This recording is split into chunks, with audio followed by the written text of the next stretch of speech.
good evening, gentlemen. It is exactly 8 p.m. on our studio clock, and it's news on Spectrum Television. Making news tonight, June 24, 2024.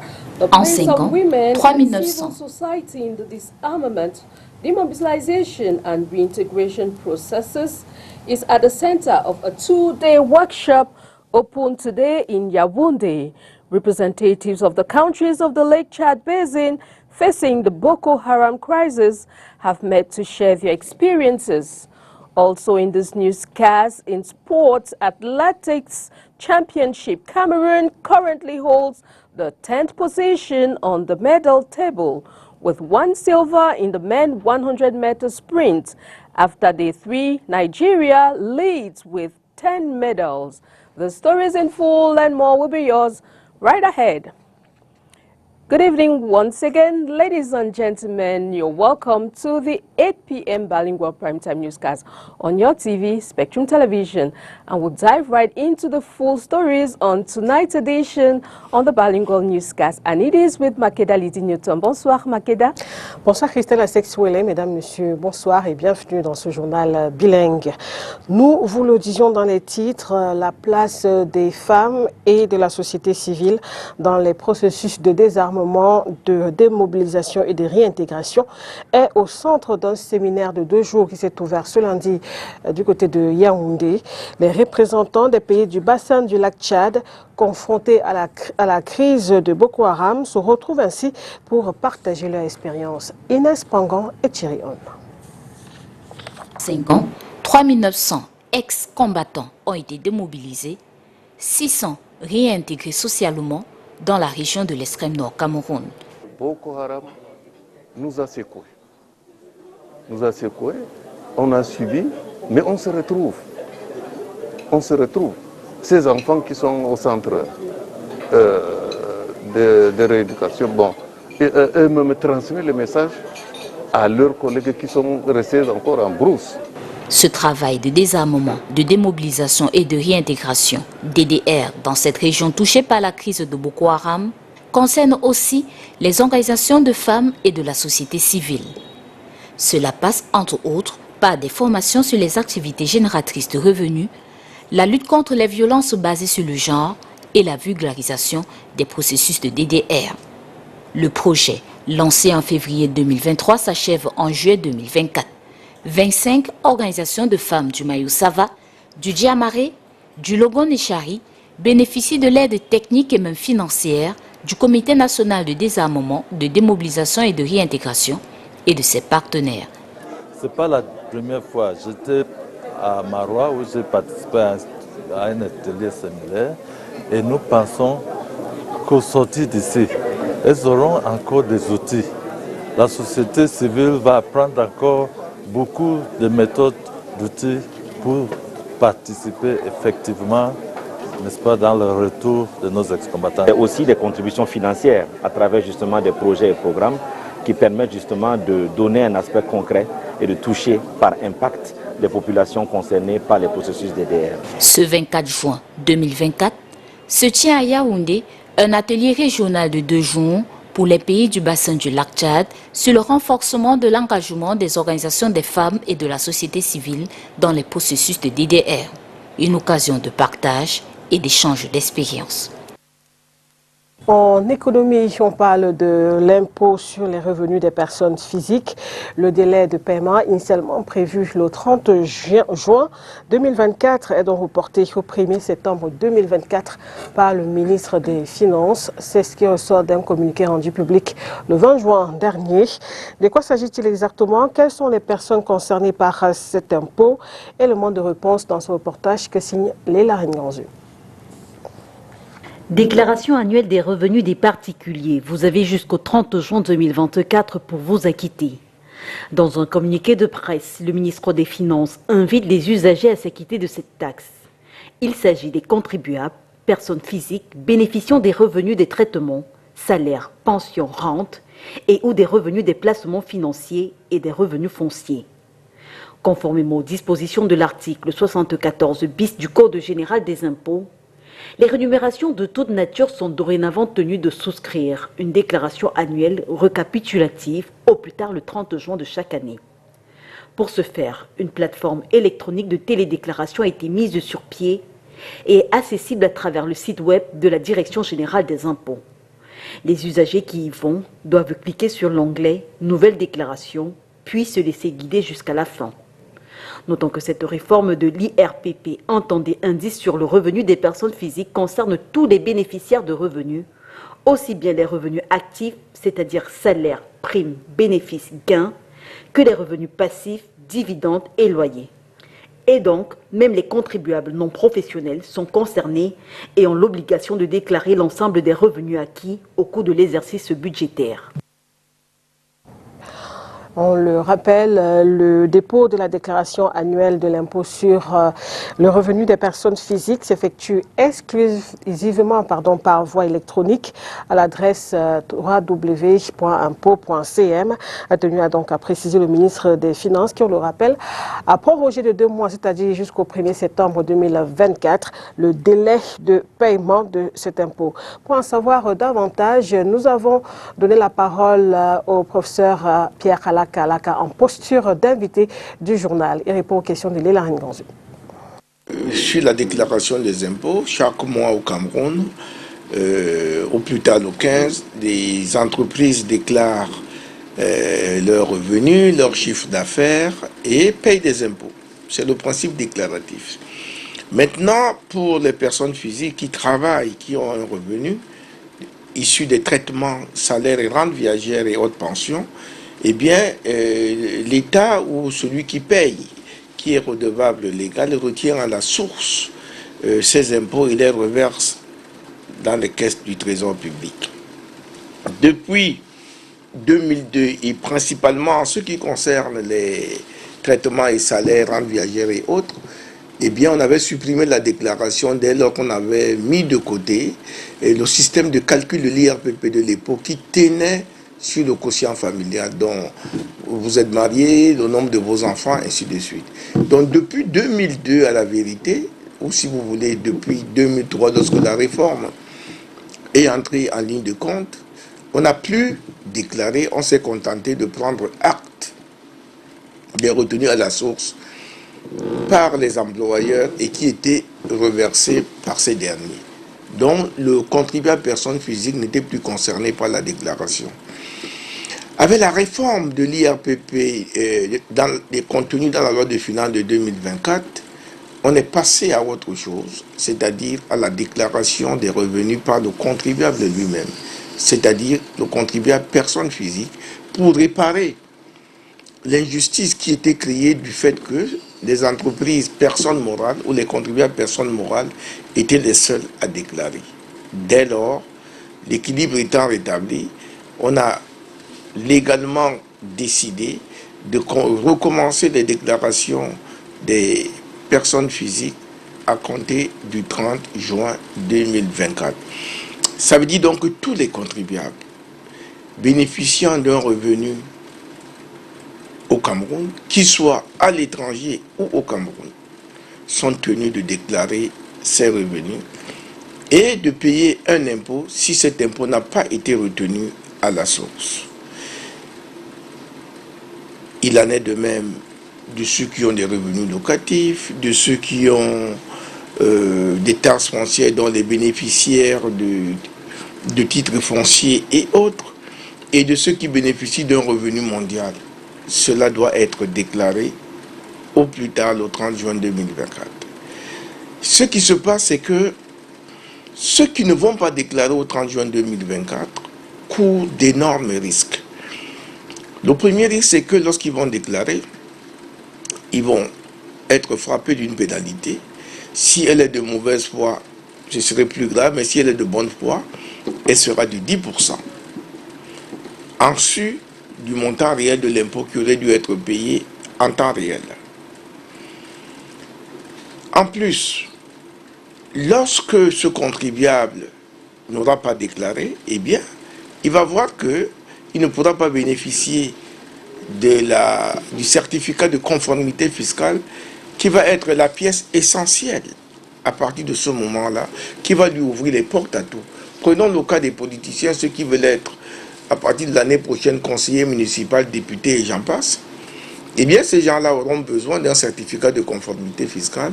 Ils ne l'auront pas parce qu'ils n'auraient pas rempli, souscrit à la déclaration au 30 juin. Voilà le premier danger qu'il faut retenir. Et d'autre part, ceux qui n'auront pas déclaré vont voir, j'en suis sûr, se faire servir par l'administration fiscale des mises en demeure de déclarer. Or, comme il y aura des millions et des millions de contribuables, on fera une mise en demeure collective qui sortira dans Cameroun Tribune. Et vous-même qui êtes devant moi, si vous ne voulez pas déclarer vos impôts, votre nom sortira là-bas. Et ce ne serait pas bien non seulement pour vous, mais également pour vos enfants. Vous comprenez donc qu'il y a là une volonté des pouvoirs publics camerounais de mettre de manière indirecte en place l'article 66 de la Constitution qui oblige les Camerounais gestionnaires des deniers publics de déclarer leurs revenus et leurs biens. Puisque de toute façon, on a créé à la Direction générale des impôts une cellule spéciale pour les hautes personnalités.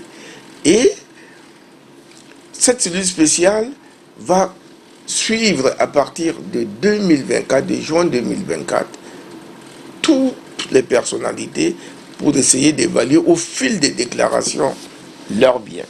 Donc les Camerounais ne pourront plus se plaindre de ce qu'on n'a pas mis en application l'article 66 de la Constitution. En même temps que l'article 66 de la Constitution serait mis en place, on va rétablir l'équilibre entre les contribuables personnes morales qui déclarent chaque mois et les contribuables personnes physiques qui payent certes de manière indirecte, pas le principe de retenir à la source leurs impôts. On va maintenant aussi les amener à déclarer leurs autres revenus qui ne sont pas forcément les traitements et salaires. Vous pouvez être salarié, mais avoir une maison qui vous appartient avec un titre foncier. Mais si vous n'avez pas fait cette déclaration dans laquelle vous allez dire que vous êtes chez vous, ce qui vous amènera à payer la taxe foncière, eh bien, le jour où on se rendra que vous avez un titre foncier, vous êtes chez vous, et vous n'avez pas payé cette taxe foncière, on les mettra automatiquement avec des intérêts de retard, et dans l'intervalle, vous ne pourrez pas bénéficier de votre certificat de conformité fiscale, ce qui peut vous causer d'énormes désagréments. On rappelle une fois de plus que le délai de paiement de l'impôt sur les revenus des personnes physiques est donc passé du 30 juin au 1er septembre 2024 et cela se fait uniquement en ligne. Loin de l'économie, on parle culture à présent. Les chantiers musicaux du Cameroun sont entrés dans la phase 3. Le Conseil camerounais de la musique organise depuis ce matin à Yaoundé un atelier de restitution de ces chantiers. Professionnels et acteurs de la musique prennent part à ces travaux, ainsi que nos reporters Henri Ngoué et Dieudonné Niassa. Ce lundi 24 juin 2024, la médiathèque de l'Institut français du Cameroun, antenne de Yaoundé, a servi de base d'introduction à la troisième phase des chantiers musicaux du Cameroun. L'atelier organisé par le Conseil camerounais de la musique avec à sa tête Didier Toko s'est tenu en prélude de la deuxième édition du marché des cultures urbaines d'Afrique, encore appelé la zone Baïdomaf. Les nombreux acteurs et professionnels de la culture qui ont fait le déplacement de l'IFC ce jour ont été édifiés sur la démarche ainsi que les différentes phases d'études des savoir-faire de la chaîne de valeur culturelle devant aboutir à terme à la production et la mise à la disposition des acteurs culturels, du gouvernement mais aussi des bailleurs de fonds d'un livre blanc de la musique camerounaise avec des objectifs clairs et précis. Participer à la structuration de l'industrie musicale au Cameroun et aussi de proposer des techniques, des savoir-faire qui sont développés, mais qui ne sont pas exposés pour qu'on puisse comprendre comment est-ce que au Cameroun, la musique se fait, se consomme. C'est ça déjà. C'est aussi de construire ce réseau national-là, le réseau des professionnels, qui au quotidien sont au service de la musique et qui forcément rendent envie de pouvoir en vivre en fait. Bien au-delà de la mise en lumière des différents savoir-faire issus des 4 aires culturelles du Cameroun, ce document est aussi, d'après ses concepteurs, un agrégat de données statistiques très utile pour le music business et une meilleure compréhension de l'environnement créatif de nos artistes. Pour arriver à pareil résultat, il a bien fallu que plusieurs mains se mettent ensemble pour attacher le mets de coquille. La solidarité artistique, un autre réel motif de satisfaction. Le sentiment qui m'habite aujourd'hui est un sentiment de satisfaction, dans la mesure où je me retrouve juste là à la tête d'une organisation et chacun fait son travail. Chacun donne ce qu'il a donné. Tout le monde a comme... C'est comme un mouvement de volonté commune que les choses doivent évoluer, que ça doit marcher pour tout le monde. Et c'est à ce moment net que je me retrouve à la tête d'un tel projet. Donc, je me considère comme un chanceux. Et je dis merci à tous ceux-là. Donc la solidarité, oui. On l'a à travers ce projet et j'espère que ça continuera après ce projet. La phase 3 des chantiers musicaux de la musique camerounaise se poursuit demain, 25 juin 2024, avec un café talk prévu de 9h30 à 12h30 à la salle de conférence de l'IFC. Sont concernés les professionnels, les membres du Conseil camerounais de la musique et les artistes. And still in line with this event, Eva Sobila, Vice President of the Council, gives us more insights on the event. Let's take a listen. So the Cameroonian Music Council, or Conseil Camerounais de la Musique, was a non-profit organization that was created in 2009, and the vision of it was to have a structure, a proper structure of the Cameroonian music industry, also give value to arts and culture, of course, especially music, and give value to being an artist or being a musician, and also to be able to have a proper documentation of the state of the music industry, you know, through a book. We call it in French livre blanc, or a white book if you want in English. And today it was the introduction, or should I say the presentation of what has been going on for the past 6 months. Starting January, February, we started with the first phase, second phase, and now this is the third phase of what we call the Chantiers Musicaux du Cameroun, which is pretty much a Cameroon music work camp where different artists or different contributors of music, so different artists, contributors of music came from the 10 regions of Cameroon, and they came together to be able to talk, give us their problems. Like they say, they can't cure you if you don't know what's wrong with you. So they gave us the pros, the challenges, what they have difficulties doing, how they're able to do what they've been doing so far. And they came from under 3 categories, so promotion, broadcasting, and production. So they were able to give us more insight of the difficulties that they face in their region to be able to produce music or sell music or broadcast music. Now with that information through the first phase, which had over 80 something people, maybe a little bit more, second phase, and now the third phase. So this third phase is pretty much a combination of everything that we've gathered from all these people, all our new members also, and we've come with a proposition of this is where we are. It's not complete yet, so it's still, I mean, 6 months is, I wouldn't say small, but it's not enough to give every info because, I mean, 10 regions, different traditions, different type of music, different realities. It's a little bit more difficult, it's a little bit more intense, or has to be more in detail than what it is right now. So we're just taking a little bit more time to have a complete document that will actually not be presented. So today was just a presentation of what we've done so far, the data that has been collected so far. We had a group of, I'll call them consultants, who worked on it from different walks of life, also included in music and some not, but the expertise of being able to collect data for data analysts, to business strategists, to business intelligence, all to bring it together to give a proper insight or proper detail so everyone can know exactly where we stand as a music industry, and also to push when it comes to international or, you know, national, build a network. So if I am a producer in Littoral region and I want to do music in the north, I will know where to go to through the catalog and the data that we've acquired at the Cameroonian Music Council.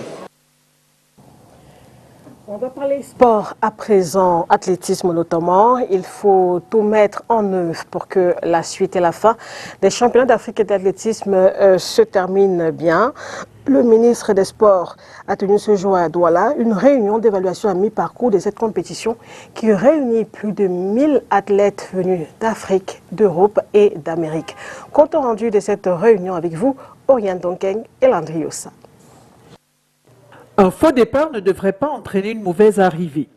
C'est du moins l'objectif visé par le ministère des Sports et de l'Éducation physique. Quelques dysfonctionnements en dépit de la bonne volonté et des engagements des uns et des autres. Cela étant, après la première réunion d'évaluation tenue au lendemain de la cérémonie solennelle d'ouverture, le 22 et le 22 juin dernier, la cérémonie solennelle d'ouverture ayant lieu le 21, le président de la République, son Excellence Olbia, nous ayant fait très ainsi l'honneur de nous désigner comme son représentant personnel à la dite cérémonie.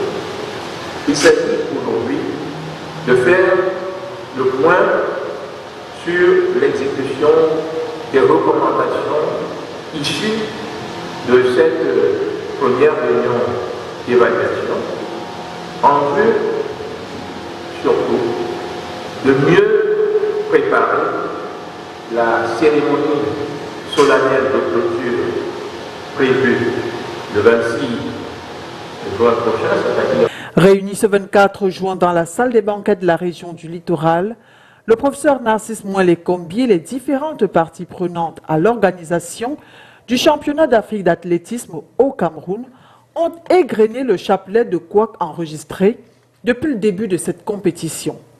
Des manquements qui ont fait tâche et conduit à une première réunion d'évaluation. Nous pensons au ministère des Finances qui, très promptement, a mis à la disposition de la Fédération camerounaise d'athlétisme ainsi qu'à la disposition de l'ONIES, les moyens nécessaires pour l'organisation de cet événement.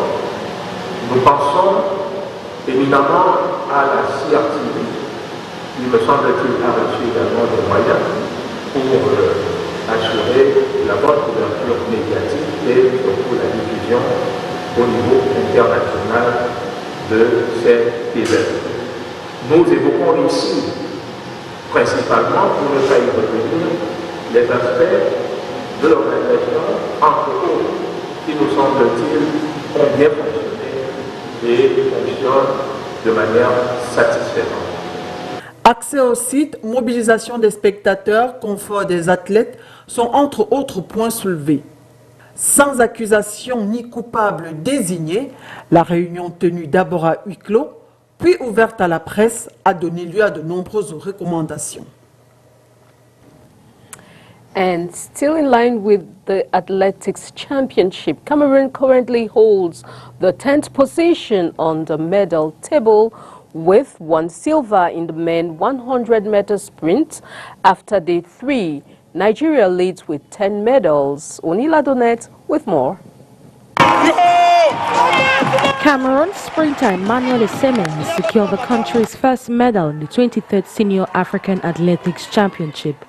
Eseme clinched the silver medal in the 100-meter sprint held on Saturday. Toujours un honneur pour moi de pouvoir représenter mon pays, de pouvoir apporter beaucoup de joie It's always an honor for me to represent my country, to be able to bring them joy. I am happy. Just like every athlete participating, my dream is to finish on the podium in Paris. I am doing everything to accomplish that dream. The preparation is strategic at this point. We have less than 30 days. We have to work on every detail.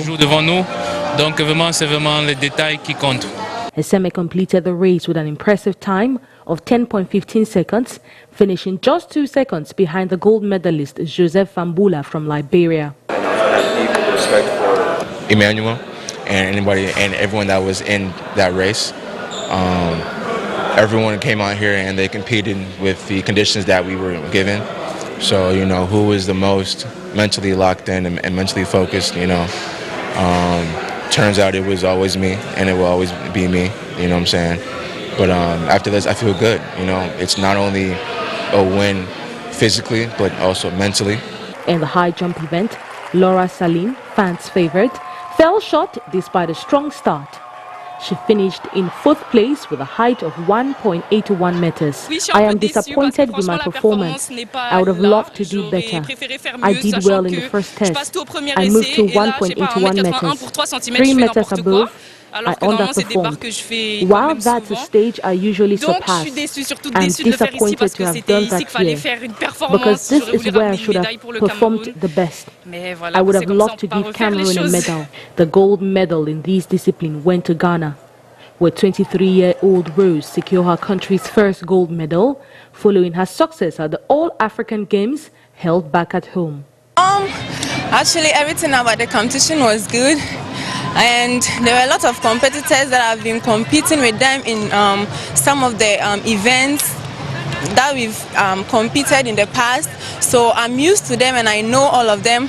By then, some have improved in recent years, and I just competed with one in the same competition, which is NCAA in the United States. So it wasn't something really it wasn't something really new to me. Teenage sensations Edmond Serem and Matthew Konsgei represented Kenya, winning silver and bronze medals respectively in the men's steeple chase. We feel good. It's nice. We have brought back the medal back to Kenya and we are very happy. The run was a bit difficult, but we managed to make it to the podium, so we are happy. Good. We are happy. This was in Kenya. We believe in teamwork, so we were very happy for what we have done today, and we want to thank Kenya and the management who brought us here, and for sure we have managed. The 400-meter hurdles witnessed fierce competition among top athletes from Kenya, South Africa, and even Morocco. However, Botswana emerged victorious, claiming their first ever gold medal in this category. It feels so good to win a gold medal for my country, because it's the first gold medal in 400 hurdles for my country, so it feels nice. I'm happy about it. It was quite a tough race because we are having elite athletes, the athletes that have competed in World Championship, Olympics. So for me, I didn't have much experience, but I trusted my race plan, I trusted my training, trusted myself. Feeling good, feeling great.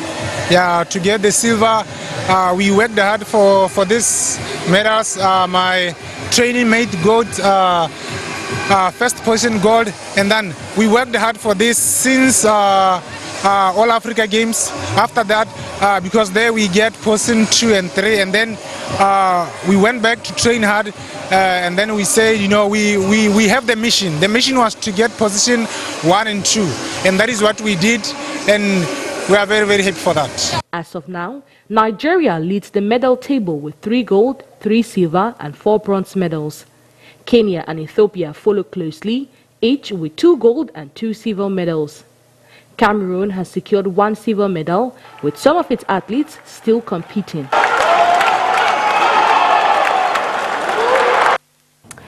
And that's the package we put together for you on tonight's news edition. Thanks for watching. Have a pleasant evening in company of very interesting programs on Spectrum Television. Good night. Good night, Makeda Lidi.